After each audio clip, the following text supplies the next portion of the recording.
Hey, what's up, everybody? Welcome to the Better Leader Podcast. My name's Logan, and I have two of my best friends in the world here with me today, and that is Tiffany Lyons and Coco Lyons. How are y'all doing today? Doing great. Oh my gosh. That's quite the introduction. Best friends. Two of my longest friends, for sure. Oh my gosh. No, keep the best. I love it. Yeah. Well, these people are so special to me because I get to work with Coco every day here at High Street Church. And then Tiffany, we started a young adult ministry together back in 2000 and something. And when we were young adults. When we were truly young adults, we true. were there. And so not only that do I get to work with you guys, I'm friends with you all. I love your family, but also you guys are leaders of leaders.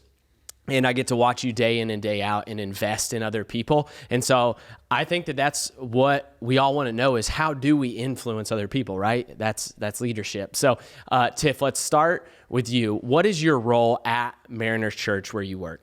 Yeah, I'm the college pastor, so I get to help out with our young adult community, which is college 20s and 30s. And we've seen God do some amazing things. And then I'm also helping start a church on Skid Row, which is super exciting. So you're in two completely different worlds. You're talking about I will brag on it for you. Your young adult service at Mariners, you run 1,500 people. 3,000. 3,000. Yeah.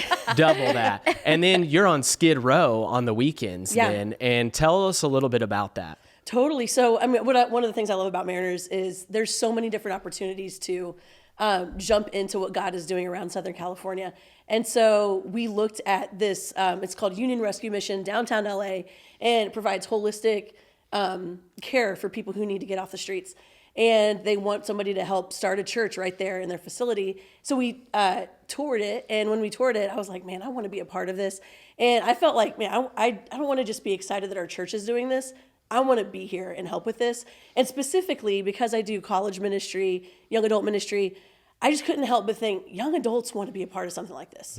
Like they want to give their lives away. Let's give them something to give their lives away to.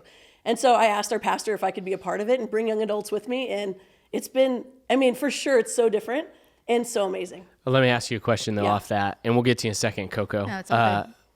So you went to your leader and said, hey, can I be a part of this? Like, yes, you had the freedom to just do that within your role? Or is that just something you're like, you know what, I'm going to go and ask. Why not? I actually don't know if I had the freedom to do it, but I did it. Yeah. But that's what leaders do, right? And so, and now you're getting to do that. And I'm excited to hear more about that. Coco, tell us a little bit about your role within the High Street Institute. Yeah, so I get to lead the High Street Institute here at High Street Church. And really, I mean, what we do is train up leaders. Our goal is to train up the next generation of church leaders.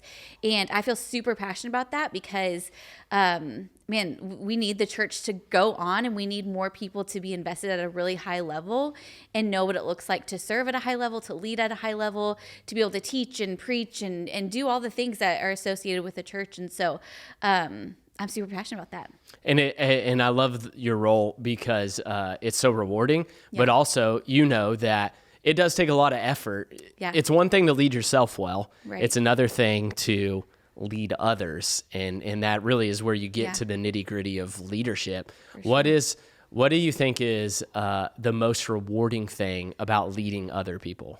Wow, that's a great question. I think probably the most rewarding thing about leading other people is helping them see like what they could be and what they could accomplish, and to see them start to believe that themselves.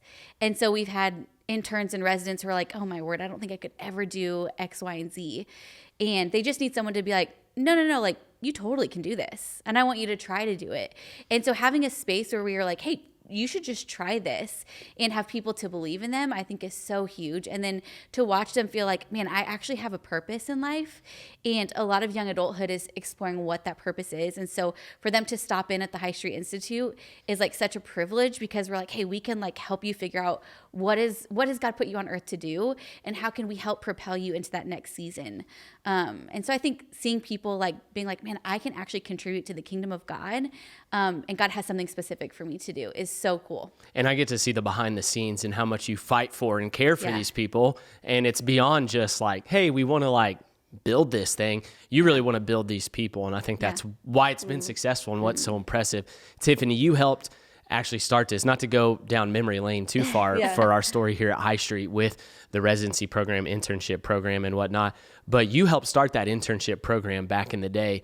Yeah. What where did that come from? Why did you want to start that?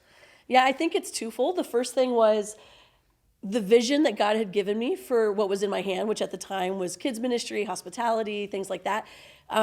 It was bigger than I was able to carry in my hands. Like I needed more people, more resources. And at the time we didn't have the budget for it.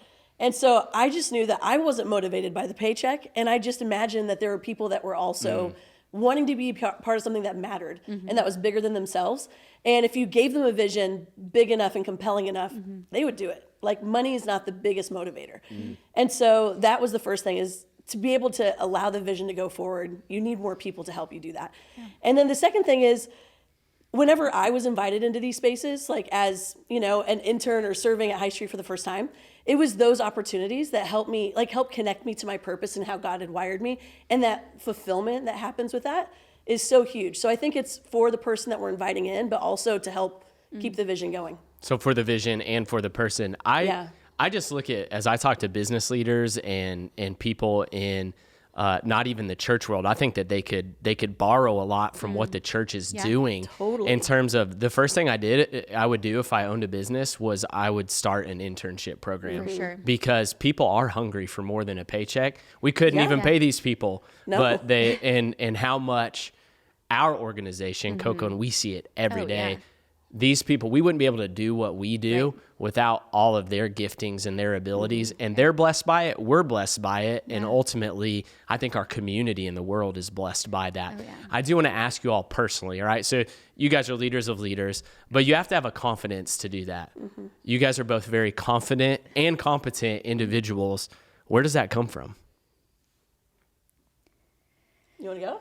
Oh, man. Yeah. That's a hard question. I don't know. Well, I'll tell a little bit of my story. I started working here at High Street when I was in college, and Tiffany is my older sister, and she actually saw something in me and was like, Coco, I want you to come and I want you to work with me. And before that, I was up here just doing random things, helping, volunteering and stuff. And so I had someone believe in me and tell me, like, you can do these hard things. I remember one time there was a volunteer and I was leading like the greet team, and there was a situation and Tiff's like, all right, you're going to go have a conversation with them. And I was like, oh, no, Tiff, I'm not the boss. And she was like, okay, this is exactly what you're going to say, and I'm going to teach you.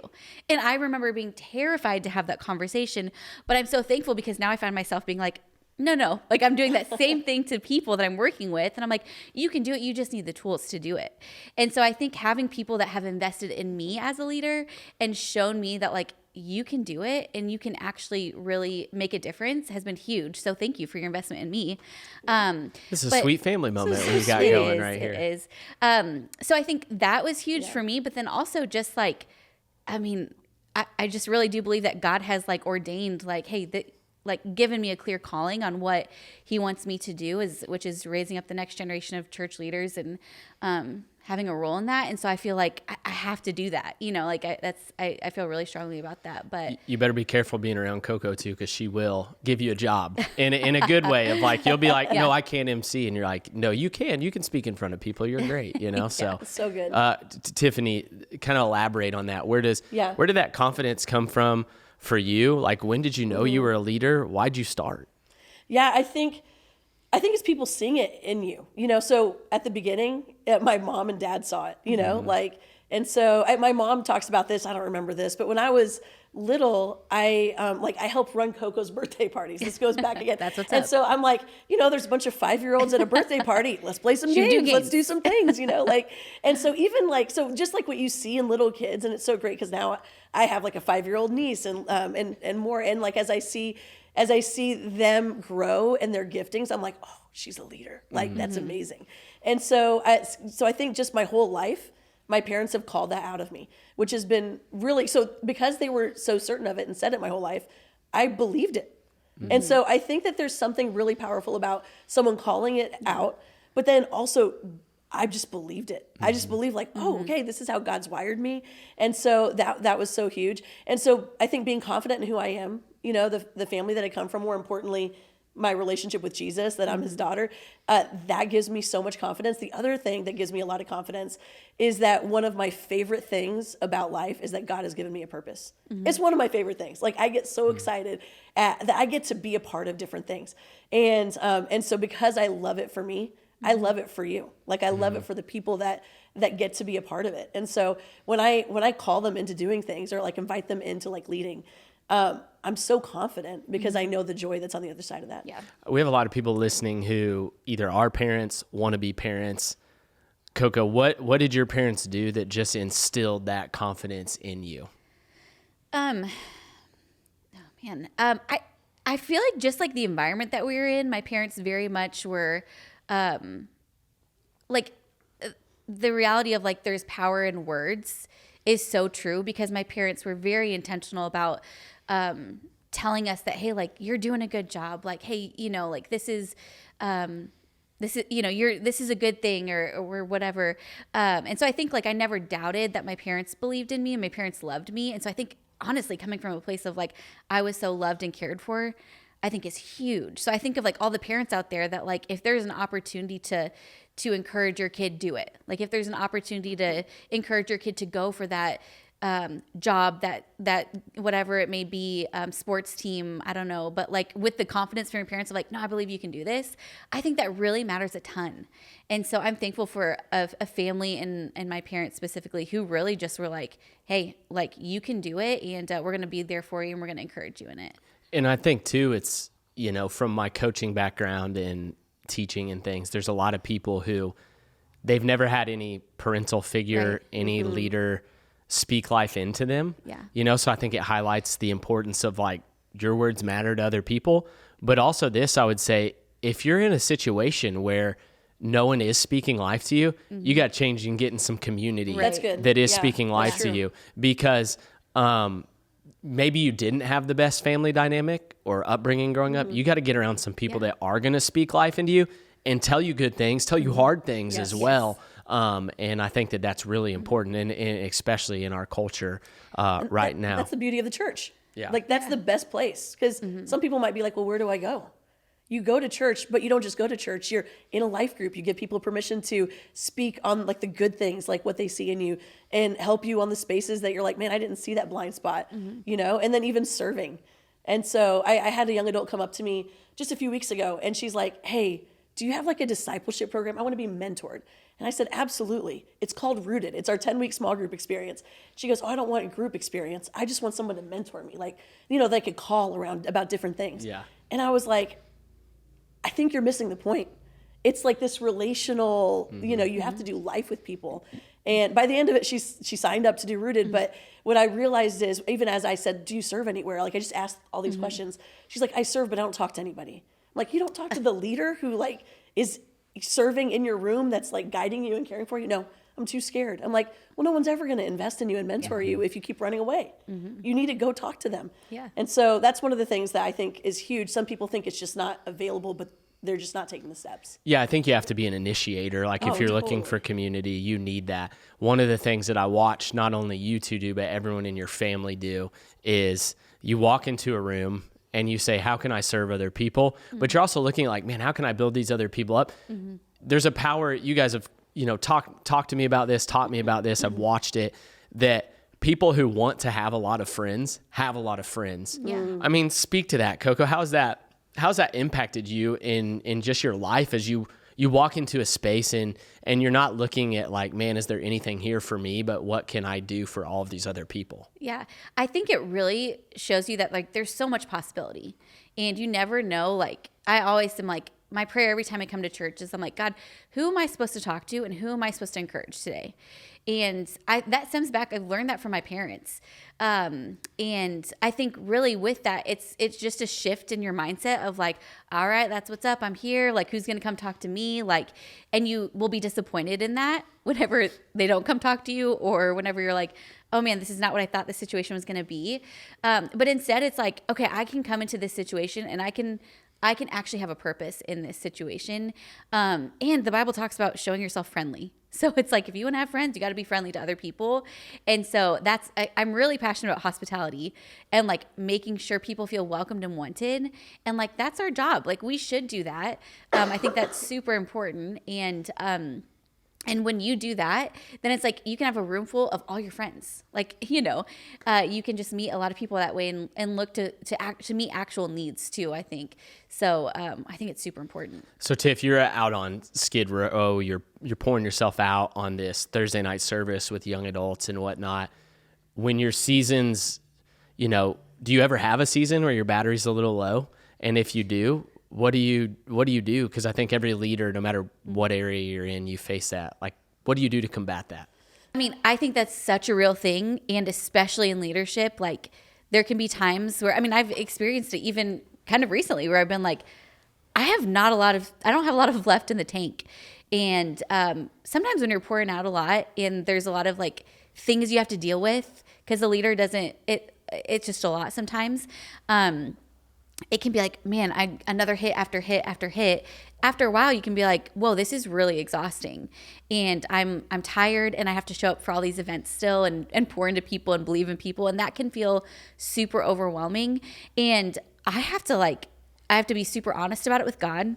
And I have to spend, I think, extra time like processing it with God is like what I've learned to do, like whether that's going on a walk or spending extra time. I got to talk about it with people too. You got to have your safe people that you can talk about it with and be able to process, because a leader can't hold it all in on their own because there will be a breaking point. And so I think trying to like navigate like, where am I at on my like spiritually, physically, mentally, like where am I at? Am I okay? Am I good? Am I thriving? Am I struggling? Now, what do I need to do to fix those things? And sometimes it's like the tendency is I want to be lazy, but like I don't want to think about that because it can be hard. But I think like actually looking at the reality of like, how am I doing? What do I need to do to get better and to feel better? And I think oftentimes processing with, and I'm thankful, like I can process with my sister because she gets it, because she's in ministry. And so I think finding other people who are in ministry. We have a group called Friends in Ministry, which is a group for women who are serving in different ministry capacities. And it's an opportunity for us to encourage each other and to talk about like, hey, this is hard. Like, can someone pray for me for this? And I think that is huge too, finding different avenues of people that have a similar like job or calling to encourage each other. Yeah, I think, I think guys are naturally pretty bad at this. I'm just going to be honest. Like sometimes, especially historically, men hold that in, and don't share. But I think whenever I like pray about situations, number one, in leadership, I don't care what you're leading. You could be leading in whatever capacity. It takes a toll. I don't care if you're a high school student, college, you've been leading in a business for 30 years. It takes a toll. You got to have like a pressure release valve. Yeah. And for me, that is journaling, prayer. Uh-huh. Also too, just meeting up with my friend Thomas Ganadden and just having someone I can talk to. It's just like, I don't even need answers necessarily. I just need to sometimes be able to share it. And then I'm like, okay, I'm good. Like, I just got to get over that. Tiff, talk through that in your situation and setting. You moved thousands of miles away from home. Yep. I don't know how many thousands of miles California. Is California thousands of miles, or is it like no idea. 1,000 miles? Plane. Yeah. I'm not sure. One stop in Denver and then you're there. So Dallas, DFW. DFW. I'm a DFW girl. Love it. Okay. The lounge. Yeah. I mean, really, it's a lot of what you guys said. I think you have to figure out how you're wired, because there's going to be some things that are really just going to be like so good for your soul. But we all need all of it. So we need time with the Lord. Mm-hmm. We need to be honest about it. Like, I mean, a lot of times God can't heal what you're not like bringing to him, Like I think about blessed are the brokenhearted, because sorry, I'm totally blanking on what it is. Blessed are the weak. Those that mourn, for they shall be comforted. Yes. You got it. There it is. Sermon on the Mount somewhere, right? So it's in the Bible. It's in Matthew. There you go. Safe bet is always like Psalms, Proverbs, or I think Matthew. Yeah, and one of those is really, really helpful. But blessed are those who mourn, for they will be comforted. So I'm 7 on the Enneagram. I'm horrible at mourning. Like, I'm just like, I'm good. Life is great. Yeah. Come on. I thought the Enneagram was canceled. Is that still? Are we? Oh, is it canceled? Maybe. I don't know. I think it's back. I guess you're a 7. So. She's optimistic about it. So am I, though. So. I mean, 7s are fun. But anyway, but when I think about like, blessed are those who mourn, for they shall be comforted. You have to mourn to be comforted. And so I think and mourning sounds like so extreme for like being tired and leadership. We just don't use that word, very often. Use it. Yeah. But I think it's a really healthy word to use, because when you think about it, whatever it may be like a relational struggle within leading, maybe leading others, being misunderstood. Being misunderstood is maybe one of the biggest ones as a leader. Carrying the weight of the vision. Nobody's going to carry it like you are. Nobody's going to, steward it like you are. And so anyway, all of those things, whatever it may be, like hurdles that come up, I mean, you have to mourn that so that you can be comforted, and then you can like continue on. And so I think it's like this regular rhythm. And so for me, like the thing that helps me the most, obviously spending time with God, being honest about that, allowing him to meet me in that space, but is to talk with other people. And so, and it's great to talk to other people who are far from you. I do love that I could talk to anybody here at High Street, because you don't know anybody that I'm talking about, you know, like it's a safe place where unity. So you're saying find someone who's kind of far, like from the situation. Yeah, so it's not like you're going to your coworker next door and saying, Well, I think that's like an important, you can be kind of a little bit more raw in like how you're processing, because it's not hurting the unity of where you're at, because that matters a ton too. But it's also really helpful to have really safe people that are close, who were in the meeting, who saw what was going on, who could reflect, ooh, you were a little bit like sharp in this, or you didn't do anything wrong. What you're noticing is true. Whatever it is, like you need people who can be there with you. So I have some friends that I'm like, can I process with you what just happened? Tell me where I misstepped. Like, help me out with this. And because they know the different people, and they know that I love the place, I'm committed to the place, committed to the people. That's like the chief value. This is like, okay, how do we manage this moment knowing that's the chief value? Gosh, you just said something that I think most problems in organizations could be solved if you're committed to the place, you're committed to the people. That's so good, because like, is that something you guys talk about at Mariners, or is that just something I don't know. Just saying? That just came from her. I don't know.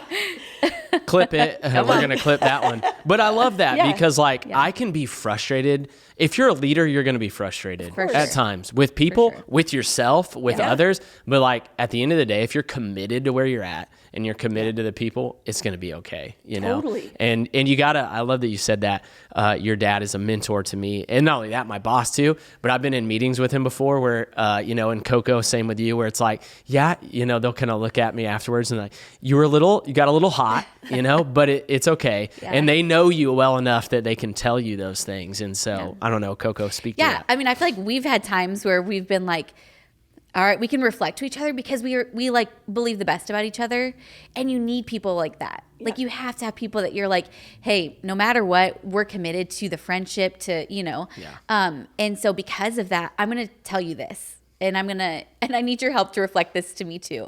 And thankfully, like that's such a gift, because when we don't have that, then we just can like go and no one's reflecting anything to you, and that can be a really tough spot, because we need that too as leaders. Like we need that. So having those people that can kind of in love be like, hey, like that was, your reaction there wasn't so great, or it was obvious, or whatever it is, to be able to reflect that. And if you are in a leadership position, if you're really talented, sometimes it's easy to lead in a silo, and you're like, well, I'm just good doing this, like things are going well. But also too, you don't really have anyone giving you the opportunity to give you feedback or to speak to you honestly. And I think that's really important. I want to close with this question, and I'll give you a second to process it, because I didn't tell you all in advance. But thinking about, hey, at the end of your life in your leadership journey, what is your hope that people would look back and say, man, I know this about Tiffany, I know this about Coco. Like, what do you want to be known for? Yeah, I think that the things that I really want to be known for would be, how did I make people feel? How did I impact their life? Like, I don't want it to just be like the greatest hits of Tiffany. I hope that the people at my funeral aren't really talking about me all that much. They're talking about how I impacted their life. And about how God is doing something really amazing in their life, because I just like spoke words of life over them and encouraged them. And I just told them what was true about them, what God sees in them. Because a lot of times people just don't see them how God sees them. But what if they saw it a little bit more because they interacted with me? And then my other thing is that I hope that at that funeral, that maybe they're like, you know what, she believed God could do big things. I'm going to keep believing God could do big things. So those would be the two things, like believing God and then believing that what God says about them. Yeah, and you were 7, and you had a lot of fun doing it. Of course, that'd be the most important. Yeah, for sure. Coco, I'm trying to lighten it up. It's kind of a heavy question, right? Yes. Yeah. I think that I would say similar to Tiffany. She but just I'm gonna, knocked that question out of the she park, did. by the way. Yeah, Sorry, that's you had to go unfortunate for me. second. I should have gone first, but no problem. I think I really do want people to be like, man, like Coco believed in me, and always like, I think of just the people that even we have in our residency, our internship right now. Some of them don't have anyone to believe in them. And I want them to be like, I know that Coco believed in me and helped me. I want to help cast a vision for their future of like, hey, what could God do? And I want God to use them in a big way. And so my hope is that like as people come and we get a moment in time with them, because the reality is it's not a long time. Sometimes it's 11 months, sometimes it's 6 months for an internship. But my hope is that it would be impactful where it changes the trajectory of their life, where they're like, okay, maybe before I didn't have a place to belong, but now I have a place to belong. Maybe before I didn't believe in myself, but now I can believe in myself because other people helped me with that. So I think that I would want people to think like, man, she always believed in people and gave them, which can be hard sometimes when you're like, oh man, this is like, it just can be hard. But so yeah, I think I would want people to know that I believed in them and cared for them. And ultimately, yeah, I want people to think that like, I want to believe that God is still at work in a big way and that he can use each one of us. And so, so pretty much copy and paste what Tiff said. But I think those are kind of some of the things that I'd think about. So that's a big question. So. That is a big question, but it's why we ended on that one. Yeah, So I want to thank you guys for joining me today and for hopping on, taking the time to do this. And I want to thank all of you who listen, and we'll catch you next time on the Better Leader Podcast.